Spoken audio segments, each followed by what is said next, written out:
今日伫高雄是有一间专门咧帮助人解毒的诊所，去互检方发现有咧卖一款第4级的管制品解毒的药品，互人注射。伫咧去年1月时，有一个病人一天是注2针，所以解毒海洛因4盒啊，就安尼来死亡。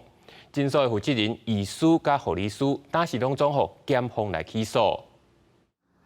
互人指控的诊所照常营业，患者出入入。不过，一间诊所有医生和护理师总共3个人，互检方起诉。去年1月，一个姓陈查甫人去诊所看诊，纳钱了后，医生无甲看，直接由护理师解注解毒针。当天下晡，姓陈民众佮含民众去诊所看诊，护理师无发现姓陈民众已经有注过解毒针，佮甲注一重。看诊的医生也无甲提醒，注射了后袂当使用毒品海洛因。 姓陈民众当处理了后，可能有过食毒，所来中毒死亡。家属真不满，就去告诊所。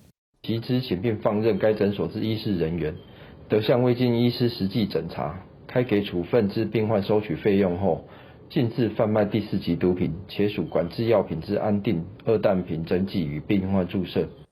检方调查，诊所负责医生对去年1月开始，可能就久在看诊的医师、护理师免处方，就当卖解毒针大针芳互患者，佮替因注。这款药啊是第4级管制药品用了1条的。虽然诊所负责医生互检警问话时阵，对诊所业务所拢无了解，也是甲诊所负责人也佮一个医师、一个护理师，依照涉嫌过失第4毒品危害防治条例改起诉。 负责医师在这个部分，如果是累犯的话，会依照我们的医师法。